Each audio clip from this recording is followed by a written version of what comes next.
I think of the ocean as this space that has been kind of a metaphor for freedom,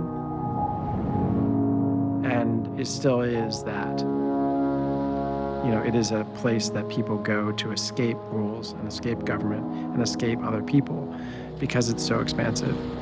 But those very allures of the space are what has made the ocean a scary place.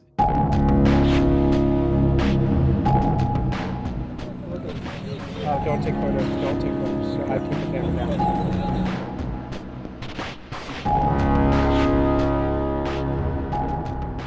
Few places on the planet are as lawless as the high seas. The ocean is a place of amazing beauty, but it's also this dystopian realm where severe inhumanities occur, and often with impunity.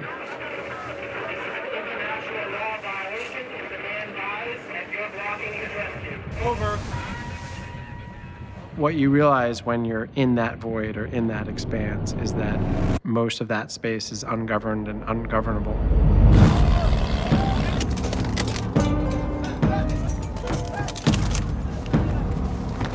There are few laws, and what laws exist are murky and overlapping and contradictory. Laws are only as good as their enforcement, and the enforcement mechanisms for any of the laws are anemic at best. You have human trafficking, sea slavery, abuse of stowaways, weapons trafficking. When the UN looked at it in 2009 and they interviewed Cambodian deckhands, over 50% of them had witnessed murder.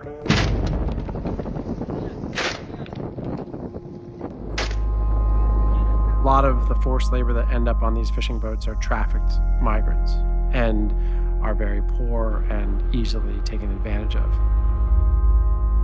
One mariner summed it up as, this line of work is like jail with a salary, except the salary is not guaranteed. We in the West would like to think that things are progressively getting better, and in many ways they are, but in this space, things are arguably getting worse. Over 99% of crimes that occur out there go unreported. And there's not a huge point in reporting them because it's never clear who would actually do anything with that information.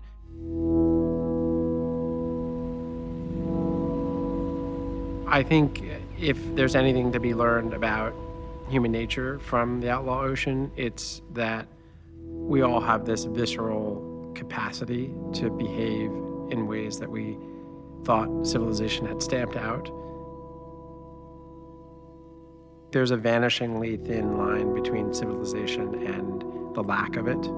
And I think the exploration of this frontier is an attempt to look at how thin that line is and what's on the other side.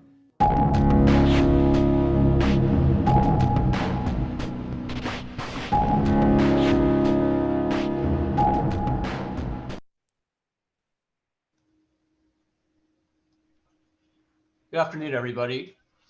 On behalf of FIU's Jack Gordon Institute of Public Policy, I'd like to welcome all of you.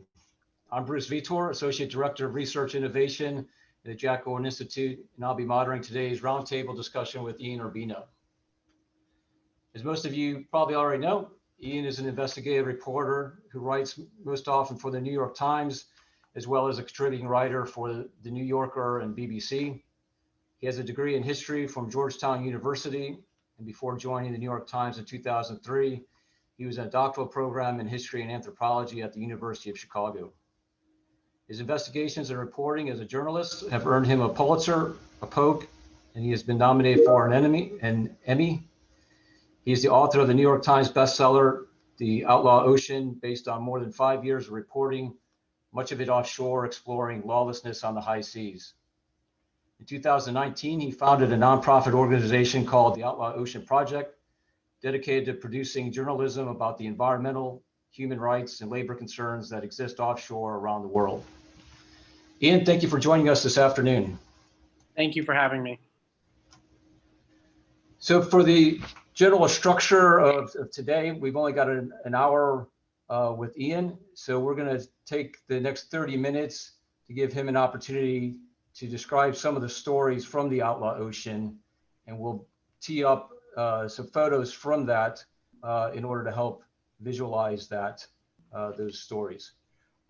Before we get into that, Ian, I would just like to, we have a broad audience out here, and to ask you if you would just briefly describe your path to becoming an investigative journalist and what drew you to the ocean.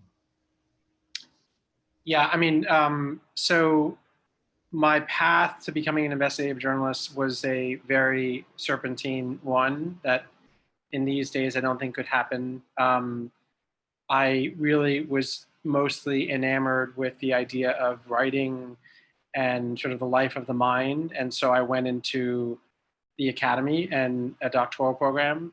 But then I began to get very enticed by um, certain things that were distinct to journalism, the turnaround times and the nature of narrative and writing in a different way, and opportunities to travel. And if things go well, the specific version of journalism, of investigative journalism, being, a focus on things that are broken in society and really trying to cast stark light on them so as to perhaps prod the public into fixing them. So I left the doctoral program and spent 2 years writing freelance magazine, mostly on the Middle East. And then after those 2 years, the funding I had ran out. I applied for a job at everywhere under the sun, and I was lucky enough to get noticed by the Times, and I went to start working for them. And I had to go through the paces. I had no idea how to do daily journalism. I was incredibly slow and clueless about sort of the basics of journalism. And so, the Times served almost as a teaching hospital for me. And but within, my goal had always been to do this kind of journalism, this long form international investigative. And within about 10 years, 5 to 10 years, I was doing more of it. And I spent 17 years at the Times before I decided to make this recent shift.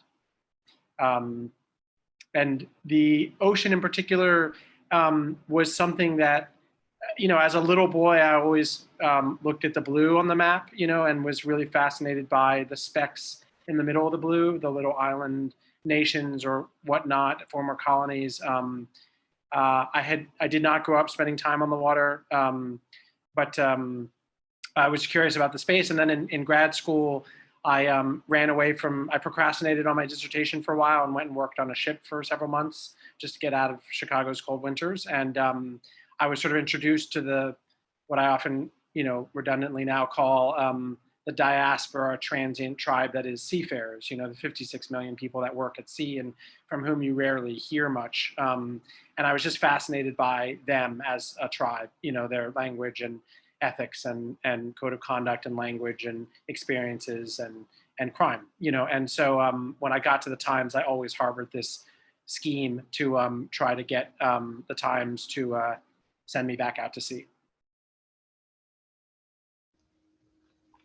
And with your study of anthropology, again, you do a great job of, when you're talking about illegal fishing as an example, of not just focusing on the fish, but the people of that. How much did that contribute, you think, to how you do your reporting?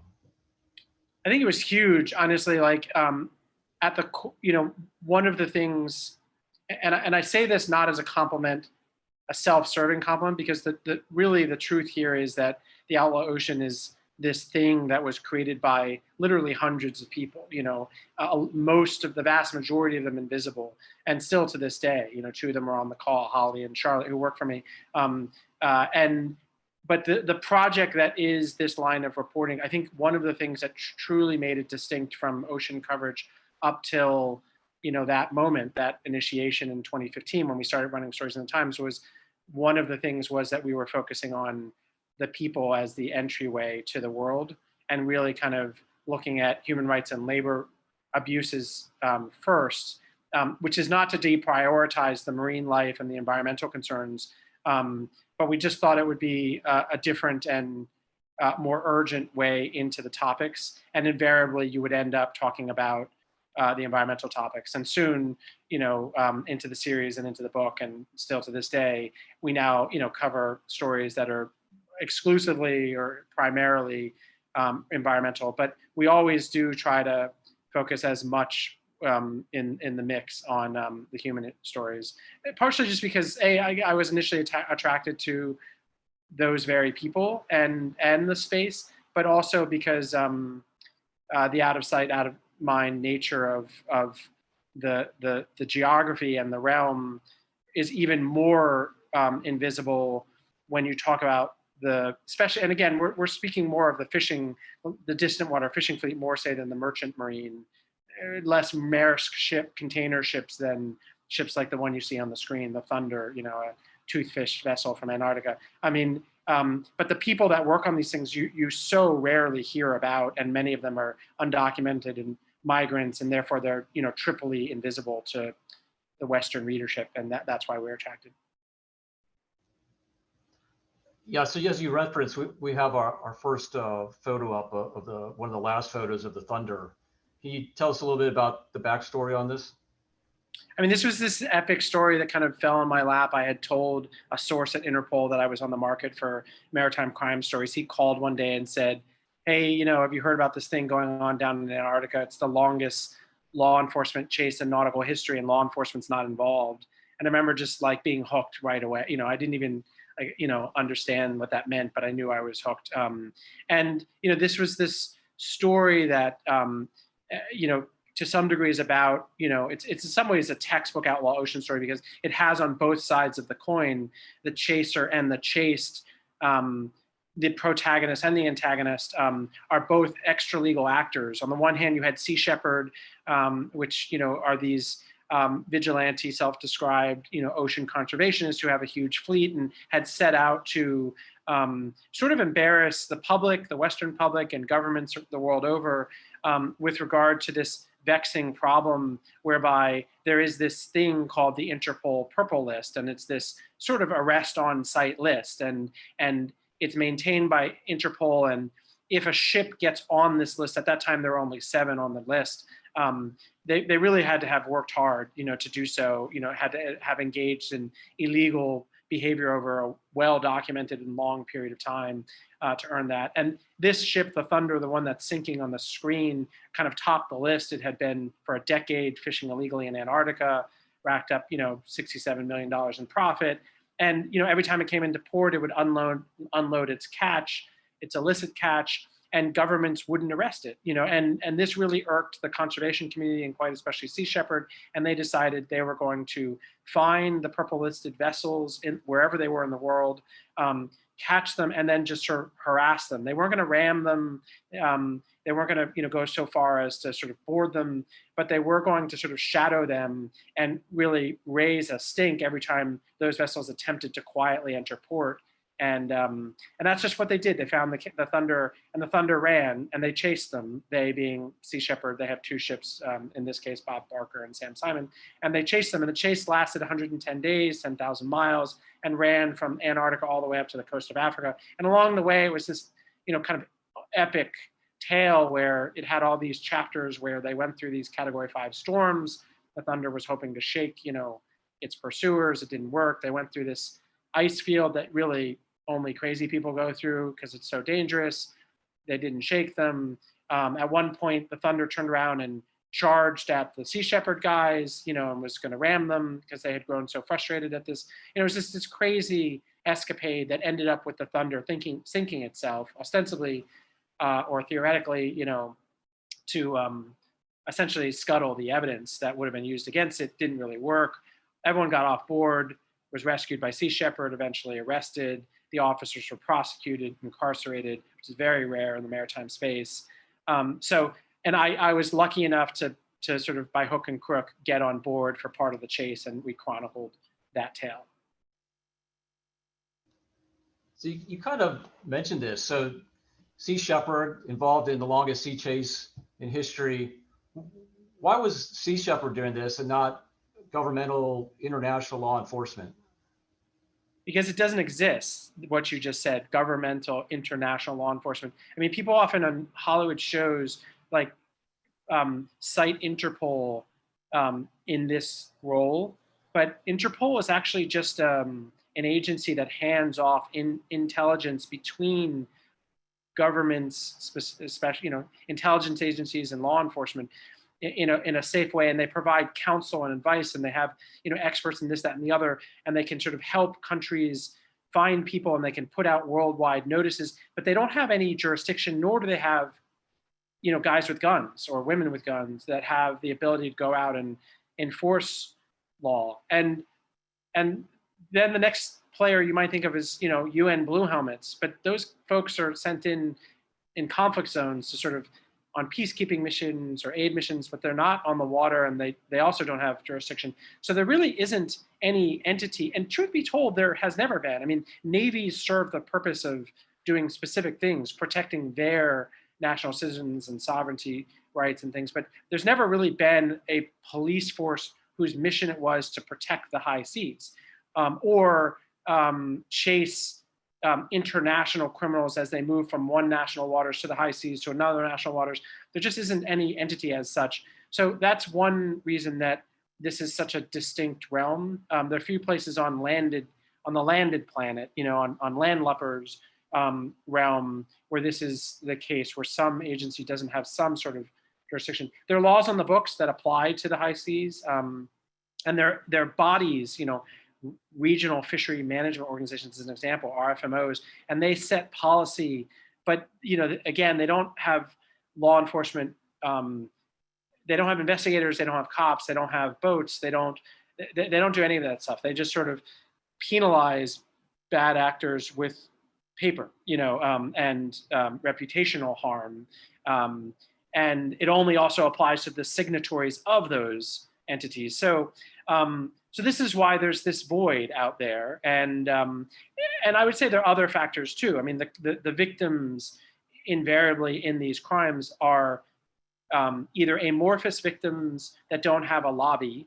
So like the ocean doesn't have a singular player. I mean, there's ocean conservationists, but they're very bifurcated and siloed, and they're typically academics, and there's some advocacy, but they, they don't sue bad actors and then there are, the actual humans, and those are typically, like I said, they're developing world, global South, typically underdocumented migrant workers who are, transient because they're in this weird industry that is moving at all times and is multinational in a way that no factory on the planet is. The captain's from one country, the ship is insured by another, it's owned by a guy in a third country, it's incorporated in some weird PO box in a fourth country, it's flagged to a fifth country, and the officers are from a sixth country, and the guys who are working on the crew are from a seventh country. So who is it that you would take the case to when your husband or son disappears? Who is it that you actually go after or help you? That is a mystery, to this day that I still haven't figured out. So you spent some substantial time with Sea Shepherd on this. At the time of the photo, where were you? Well, at the time of this photo, I was actually at an airport looking up at the board, wondering if there's any way I can get back to the ship, because I had left 3 days prior to this happening. And I was, as any journalist, does, wanting to kill myself because I had missed this dramatic moment. And I got a call from the Sea Shepherd guys who took this footage saying, you can't believe what just went down, in the last 24 hours since you've been gone. So yeah, I think I was in Ghana at that point, back in Ghana, trying to work my way home. But this ship, where it is near Sao Tome and Principe, an island nation. So you went to Somalia looking for a good news story. You've obviously what did you find? Yeah, I found something other than a good news story. I went there wanting, how can you write a book about lawlessness at sea and with the sort of in the shadow of Captain Phillips, not at least take a look at the problem of Somali-style piracy. But at the same time, it felt kind of cliche and done and kind of a well-worn path. And that really worried me. And then I saw that there was this interesting thing going on in Somalia where for the first time ever, the Kenyans and the Somalians had worked together and they'd gone after these really repeat offender bad ships called the Greco, a small Greek fleet that had been gaming the system, just to put it shortly, and fishing illegally in Puntland. Now, Puntland is a state in Somalia. If you look at the Horn of Africa, it is the Horn itself, and it points. It's across from Yemen, and it is this state that has a relationship with Mogadishu, the capital, that's not unlike Texas's relationship with Washington, D.C., in the sense that culturally and administratively and historically, it's always had this really tense relationship. It's still part officially of Somalia, but talk to people in Puntland and you wouldn't know it, and because they operate almost like their own nation and they don't take orders from the federal officials. And that's relevant here because Puntland, it is the launching point for a mind-boggling assortment of illegal and sketchy and scary activities. Running of militants to Yemen in the civil war that's going on there, they launch from Puntland. The guns that mostly are going to Yemen, they get run through Puntland. There's something called khat, which is sort of like an amphetamine that's very common in Africa. You chew it. Puntland is the hub of it. Most of the pirates that were really big, 2008, 2010, a lot of them were based in Puntland. So Puntland is this crazy place. Fabio,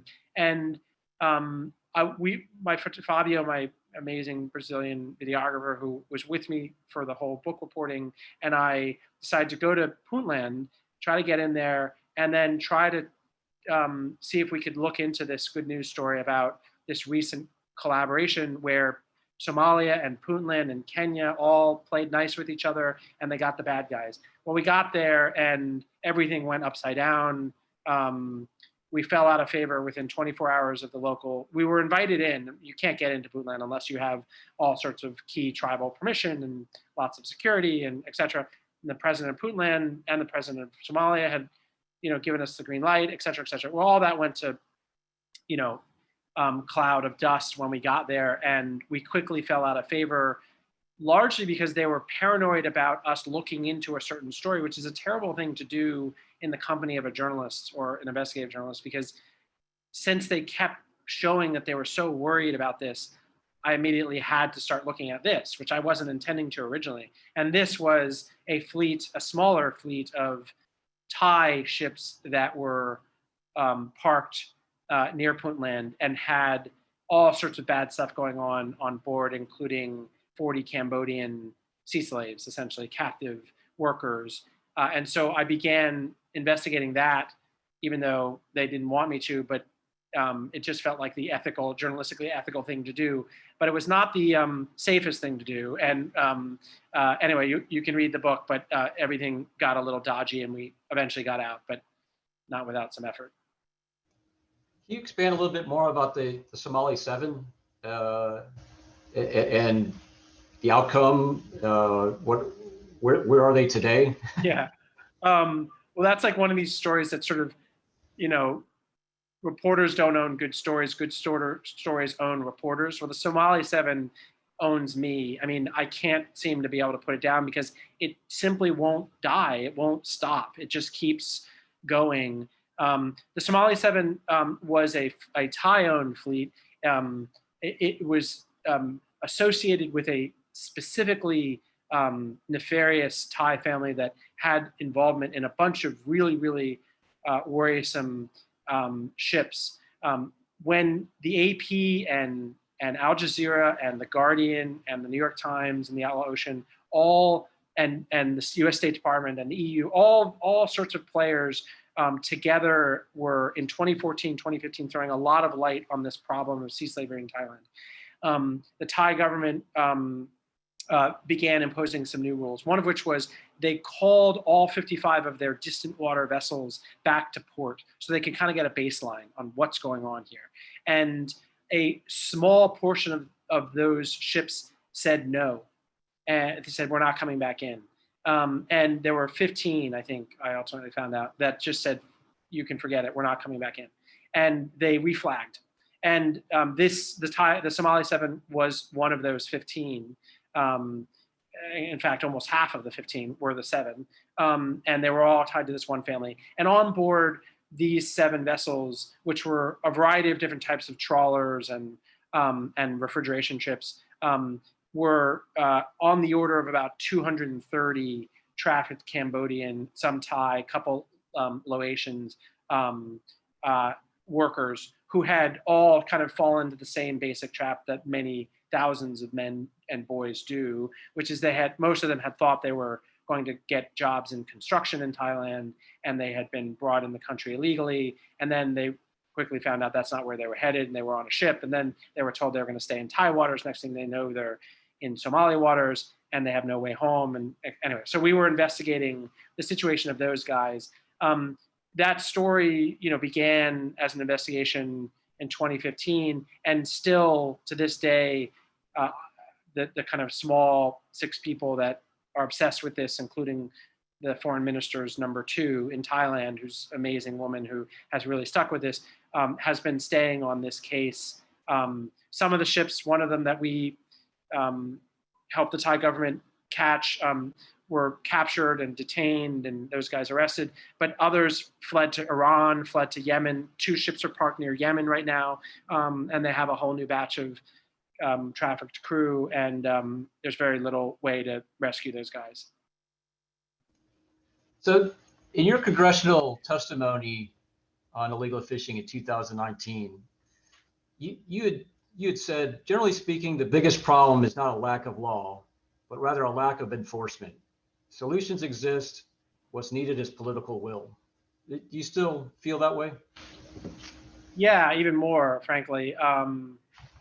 I think the only way that we would see, if you just to take a step back, if you think of the Outlaw Ocean reporting as a methodology or a concept, its goal is to really broaden the spectrum, the taxonomy of people's awareness of nefarious activity out there, human rights, labor, environmental abuses. So whereas folks most thought of, previously most thought of, the BP spill and Somali piracy and ocean plastic and these sorts of things, all very important issues. We wanted to sort of blow that up and say, yes, but there's also, intentional dumping of oil, not just spills, to the tune of every 3 years, ships intentionally dump more oil than the Exxon Valdez and BP spill combined. Arms trafficking, sea slavery, murder of stowaways, repo men who steal ships for banks, illegal whaling, abortion providing, abandoned seafarers. There's just a wide variety of things happening out there, and in my view, the first thing that we needed to do was get a more accurate sense of that country, that is this frontier, that space. And then secondly, I think once we have a better sense of the true diversity of the disease, if you will, then we got to think about what are the fixes that might exist that could cut across a bunch of these different types of problems. Now, to me, those fixes are probably going to come either from governments or from the marketplace, meaning corporate players, industry. And I have more faith, not because I'm a Smithian or anything, but I have more faith that the market is probably the place where you would have more immediate effective action, largely because of the nature of the space. Governments just don't have the jurisdiction, even if they wanted to start better policing and regulating that space. They'd have to get everyone else to agree because no one owns the high seas. Whereas companies can own their own supply chains and they can impose rules on their suppliers. And that will have a much bigger immediate effect on these issues out there in the space. So I do think right now there is a lack of political will, both in companies and industry and in governments, to reckon with these issues by thinking about those very types of fixes. What would supply chain transparency and accountability look like? What would affordable satellite monitoring look like so that countries like Palau can actually police their waters without having a navy, et cetera? What would some of these things look like? So as areas closer in the coastal waters have gotten overfished. These fishing fleets keep going further and further out, and the conditions for the fishermen keep getting worse. You mentioned sea slavery. Can you tell us who is Lang Long? Yeah, he's this person on screen, and this is a picture that was taken when I first met him. It was about 10 days after he'd been rescued. He's a Cambodian man. I think at that point he was, if I'm remembering right, I think he was maybe 32 at that point. He was kind of a kind of quintessential figure in this trafficking story. So Thailand, things that are important to know. Thailand is a middle-class country. It has less, or at least back when I was looking at the numbers in 2015, I think still has less than 2% unemployment. Its economy is fairly robust and advanced in many ways. And it's surrounded, however, it's surrounded by the exact opposite in the form of Laos, Cambodia, Myanmar, places that are extremely violent, ethnically divided, super unstable, very unadvanced in terms of their economies, and have a lot of kind of outflow of men and women into Thailand. The women are typically sold a bill of goods, which is, hey, if you want a job working as a quote unquote domestic, which is kind of like a nanny or au pair, live-in person who helps, care for the house and the children, we can get you a job. Invariably, those young women and girls are not actually destined for the supposed domestic job. They're told that, but then they are routed into the sex trafficking work. And so the booming sex work industry in Thailand is largely populated not by Thais, but by these migrant girls and women. And then on the men's side, as I mentioned before, the standard line is job and construction on offer, but actually you're ended for the ports. And Lang Long met a guy at a religious festival, small village in Cambodia. The guy said, hey, you want to get out of here? I know a guy, I can get you out of the country into Thailand, et cetera, et cetera. Lang Long thought, wow, the numbers he's talking about would be more than I'd make in 2 years. I'll give it a go. He goes, and he ends up at the port. He ends up on board, and off he goes. And there's this whole complicated debt structure where essentially the trafficker, because Lang Long and these folks in general don't have a cent to the name, so they can't pay the trafficker for the trip. But the trafficker says, don't worry about it, we'll settle up later. And then that debt is what is essentially sold to the captain or the karaoke bar sex, brothel runner, boss. And so that person, the ship captain, buys the debt from the trafficker. And that essentially means that boat captain now owns that worker, in this case, Lang Long. Off they went. Lang Long goes, seasick, terrible, he's on a ship. He was on 3 ships over the course of 2.5 years. And his first ship, he was just miserable and sick all the time and not very good at discerning between the fish, getting beaten a lot. At one point, he jumps off ship when he sees another supply vessel come near, tries to swim to safety, gets captured, brought back, and they shackle him from then forward by the neck anytime he's not working. And a Cambodian worker on a subsequent supply ship sees this at some point, that there's this guy shackled, and he thinks that's not right. And when he gets back, this supply ship worker starts talking with someone from an underground railroad kind of anti-trafficking organization called Stella Maris, and says, I saw this thing, it was crazy, what can I do about it? And they said, look, we've heard this a lot, this is not unusual. And they began raising money to buy Lang Long's freedom, which they ultimately did. Lang Long was brought back to shore, and he had spent 3 years or 2.5 years and had been sold boat to boat before he was. Is that me or? Nope, that's not you. That's somebody else. I think they're on mute now. Okay. Yeah, so Lang Long was rescued, brought back, and I heard about his story when I first went to Thailand and was looking at the issue of sea slavery and wanting to report it from lots of different directions. And he was sort of a fresh arrival. These guys are coming in regularly, and his story was distinctly acute. Guys are not normally shackled. That's pretty unusual. It's not unheard of, and that there was a formerly shackled guy whose story was credible, et cetera, et cetera. So I went and began reporting him, and that began what to this day is a, now 6-year relationship, distant relationship. Like Lang Long probably would never and doesn't know my name, but that story that ran on the front page of the New York Times about Lang Long and sea slavery got noticed by Secretary of State John Kerry, and it kind of caused this huge uproar in a good way.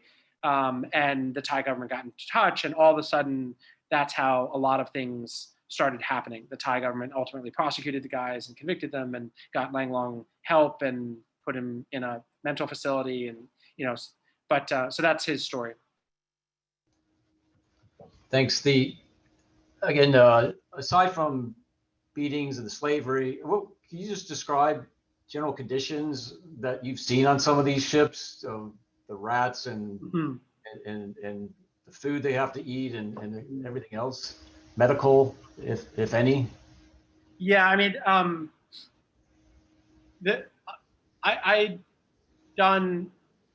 I have this thing for underworlds.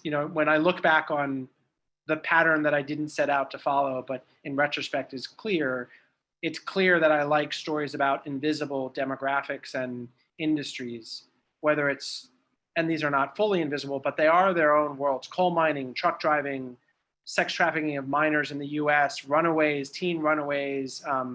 These are all these, a long way of saying I'd seen some pretty rough lines of work, and I'd never seen anything like these boats, the ones that we stayed on.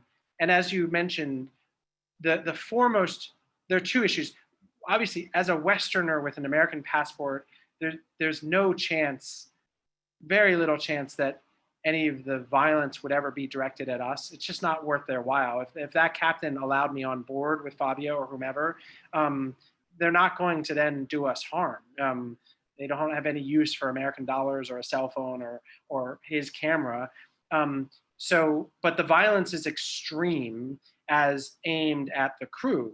And that has its own rationale that's not unlike the violence you might see on sort of performative violence that you see on a plantation, where there are only 7 plantation owners and there are 30 slaves. Why don't they just overthrow them? But there's this sort of mechanism of psychological intimidation and performative violence, and they got guns, and that was very much the case on these vessels, but not directly witnessed. The conditions are insane. I mean, think of a pre-Dickensian industrial workplace on a thing that is moving up and down like an elevator 24/7 that wobbles. So it's not just directly up and down, but it's climbing sometimes 10, 15 feet in the course of 3 seconds. The floor is literally as slippery as an ice skating rink. And the heavy work period is almost always in the dead of night because of how you can attract the fish better and see them better at night. And on Thai ships, which are distinctly under mechanized, they use 30 guys and boys, where most other fleets have moved to machines. There's this bustle going on where literally these guys, these boys, in some cases, as young as 14, are jumping in the water with, swells 6 meters large, and they're manually swimming out and controlling these nets that are, sometimes 600 meters in diameter. These are huge nets. And so it's just this insane, and then, they're machinery, huge winches and swinging arms. And so it's just, there are 1,000 ways to hurt yourself or die. And that was the danger when people are like, oh, wasn't this dangerous and scary? It wasn't, I mean, occasionally it was in the way that people are thinking, but most often it was that. And then it was what you said, the hygienic conditions. Like the rats and the roaches are just like as common as gnats and squirrels, like in New York City. They're just kind of everywhere all the time. Doesn't matter. They're not discreet. They're not shy. They will walk across you. They are out busy during the day. I mean, it's a whole different world. And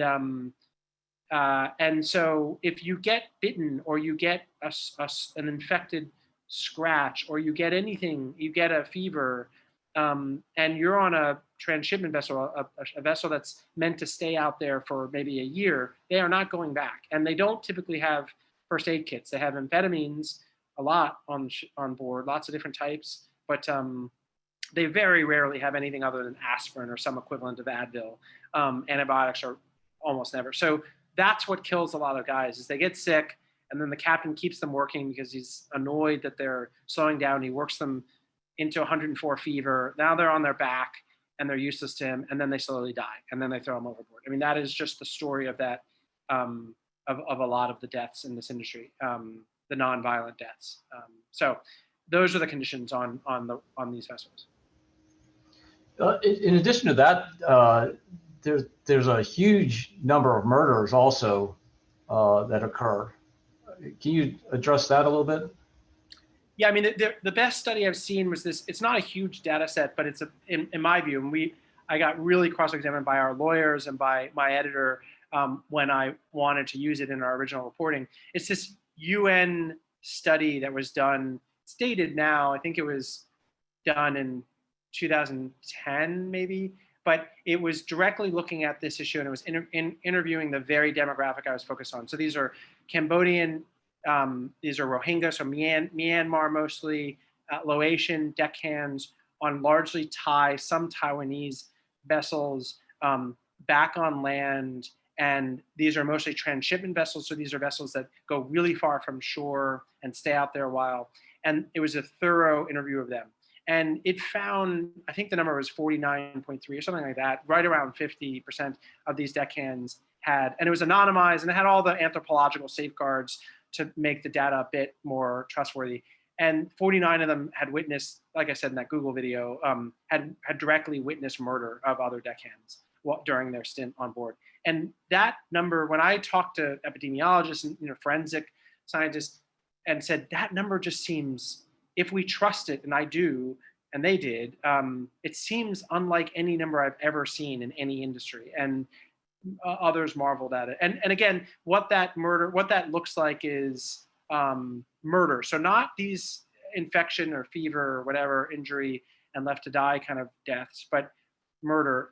These are, again, what I've come to call performative murders. When I re-interviewed that issue along the way, I always ask, like, when in the course of the journey, early, middle, or late, was the violence the worst? And everyone always said early. And that's why I really do think, and then I also asked captains, 3 of the 6 that I got really close to who worked these vessels and were, pretty open about their violence.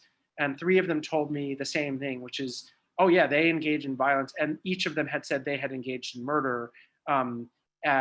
Now, they don't use terms like performative, but they do use terms like preemptive, and and what they're preempting is mutiny. The thing that scares the daylights out of these guys is mutiny, and it's not an unrealistic threat. Like mutiny does occur, and so they have a really, really brutal and aggressive early stage where they can suss out who they can trust and who they can't, and they can really show the crew that they are not playing around. And so that's those are the kinds of murders that you would see, you would hear about. I'd like to, you mentioned the equivalent of the Exxon Valdez and the BP spills being spilled into the ocean every 3 years, purposely. What are some of the things, what would you say are the biggest environmental impacts that you've seen out there on the high seas? Well, I mean, the biggest is obviously, the 800-pound gorilla in the room, which is climate change, right? I mean, climate change, overshadows everything, and the ocean is no different. And if we're honest about it, climate change is the thing that you see on a scale, the coral die-off and the sort of other anomalous and decimating kinds of species impacts. For example, the proliferation of squid. I've been working a lot, and Holly and Charlotte, the whole team has been working a lot on calamari and squid and the Chinese kind of how they run it. And squid are proliferating. They're just out of control numbers of squid. There's some places, the East Sea near Japan is seeing a huge drop off. But everywhere else in the world, squid, and that's because they thrive in warmer waters. But it has all these upstream and downstream impacts. It throws off the balance of the food pyramid. So climate change is definitely the biggest. I think in terms of intentional, more direct, worrisome environmental impacts, I would point to bottom trawling, which has been banned in a lot of places, but it's incredibly destructive. And so is what's called pair trawling. The Chinese do this a lot. It's a net that's sort of stretched between two boats, and the boats might be a half mile apart, and it's this wall of mesh under the water that they just kind of drag through. And the bycatch, meaning excuse me, the unintentional catch that just gets killed and thrown overboard is all, the numbers are just obscene. If you did that if you put two Humvees and stretched a mesh between them and drove across like the Amazon, and just took out trees and captured all the birds and everything just because you were looking for a certain type of monkey, and everything else, you just threw on the side, but the world wanted to eat this kind of monkey, people would go crazy about that. Like, that's insane. You're destroying all this stuff in the process of targeting. But yet pair trawling and bottom trawling are doing the same exact thing, but the victims, if you will, are not the things that we've come to know and love in the Amazon, but they're these invisible creatures beneath the surface. So that, I think, is like a huge problem. These kinds of fishing that are extremely effective for catching a lot of fish, but ruinous. Seabed mining is another thing that's on the horizon, hasn't started, but very, very worrisome. It's sort of going for manganese nodules, and it's heavy industrial equipment on the seafloor scooping up in large quantities these precious metals, and in the process wiping out everything in their path. So that's worrisome. Ocean plastic is another, kind of, it's high on my list of environmental worries. It has more to do with landed policy, landfill policy, and consumer policy and such than it does. Most of the plastic isn't coming off boats, but it is, showing up all over the food chain and marine life ecosystem. So I'd like to I'll bring in a few questions from the audience. We talked a bit about illegal fishing, but can you expand on some of the ecological, economic impacts that it has on countries? Yeah, I mean, so the fishery folk, the scientists in this realm are often quick to step away from any discussion of illegal fishing and instead make a discussion of IUU, which is illegal, unregulated, and underreported, because that more comprehensively encompasses the kin, of illegal fishing. Unreported is just sort of invisible. It's not, there's no law banning it, but there's no law, allowing it. It sort of just happens out extra legally. IUU, illegal, unreported, and unregulated. So unregulated usually references overfishing, and that's often licensed fishing. It's allowed, but it's completely unsustainable. It's too much, And I'm personally, of those three letters, super focused and most concerned about the last U, i.e. overfishing, permitted, licensed industrial fishing, because my personal view in what I've learned is that if you're really worried about the disappearance of fish in the ocean, it's probably more being driven by that type of fishing, allowed industrial fishing, than it is by illegal fishing. Illegal fishing gets a lot of attention because it's like so black and white. There's law, it says you can't do it, and you're doing it. Okay, that's easy. We can go after you. There's a whole mechanism. We know how to deal with that stuff. We know how to talk about it.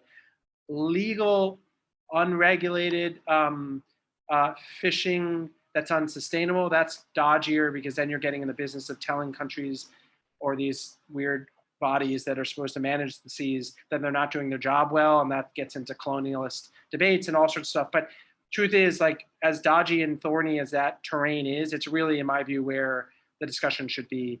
How it affects the global south and developing countries, and the developed countries, how it affects us is it gets fish, a tuna pulled out of the water near Fiji can be on the shelf for $1.99 in a can in like 7 to 10 days. That's crazy, impossible. I mean, there's no way that makes sense economically, from efficiency. There's got to be hidden costs in there, and there are.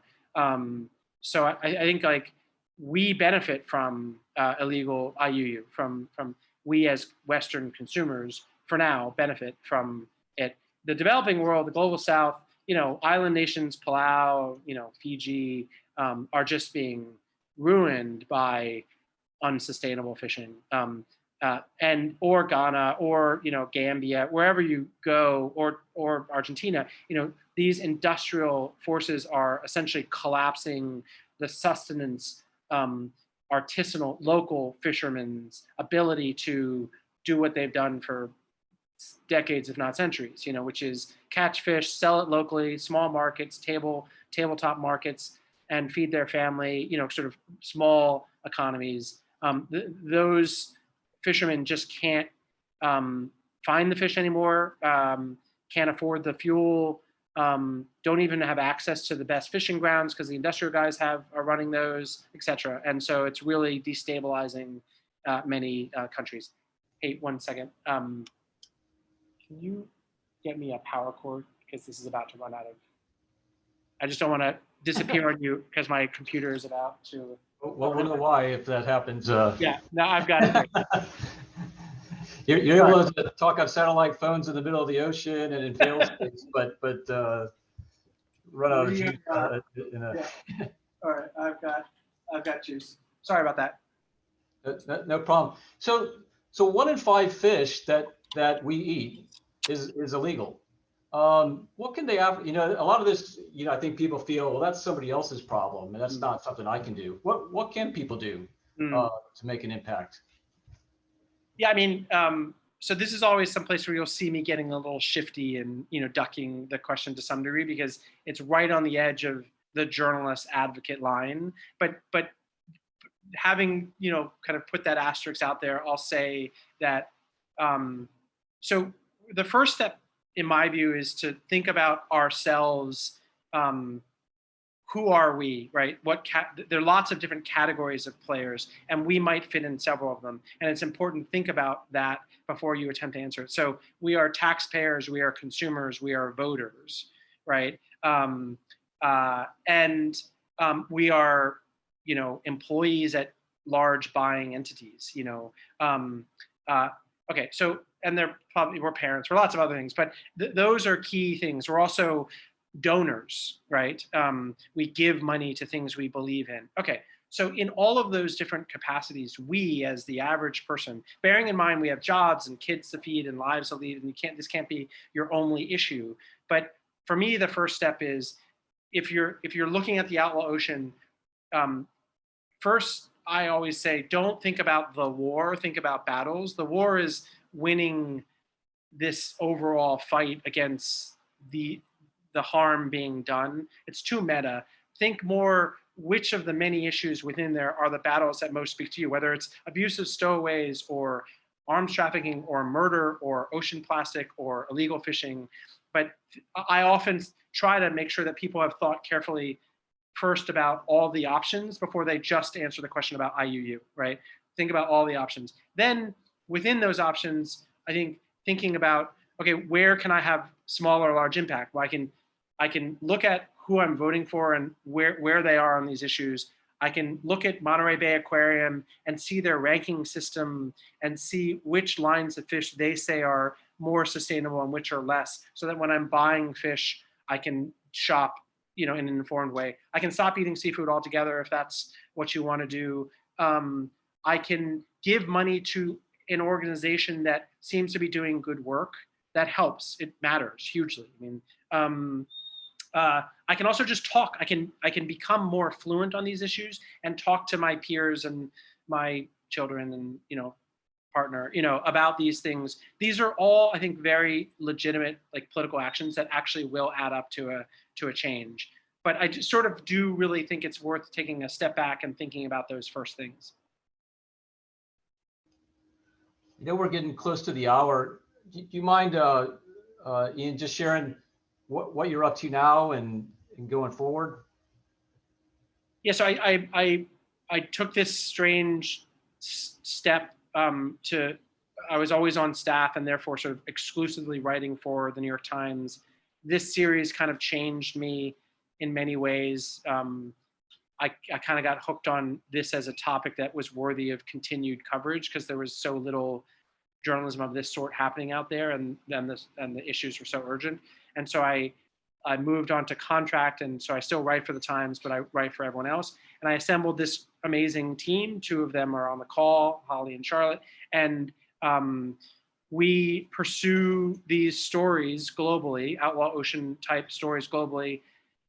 Start with producing a maybe anywhere from 1,500 word to 5,000 word story. Try to place it in a tier 1 venue, the New Yorker, Der Spiegel, or Australian Age, BBC, what have you, and then we translate the piece into 5-10 different languages, and then we provide those pieces to news outlets elsewhere in the world, for free usually. And we also try to take all this reporting and do creative, weird things with them, including we have a music project that has us teaming up with musicians of classical, hip hop, electronic, all the different genres from different countries. And they work with us to make albums that we pair with the footage and sounds from reporting to get extra attention on these issues to a younger global demographic. So those are the kinds of things we're doing now at the Outlaw Ocean Project. Thanks, Ian. So again, thanks so much for taking a little bit of time out of your travels there. I hope the rest of your trip goes well. And for everybody, not only will we have this recorded and put this on our Facebook and YouTube, we'll put the link in for the chat for everybody, but you'll also have another opportunity to see Ian speak as a part of the Illegal, Unreported, and Unregulated Fishing Conference on the 3rd of February, which we'll show a video with some more information on that at the conclusion of this, so you can all register on that and talk the global implications of this and to try and get into some of the solution space and the cooperation that can be had. So again, thank you very much, Ian. Thank you, Bruce. This was great. Take care. Take care.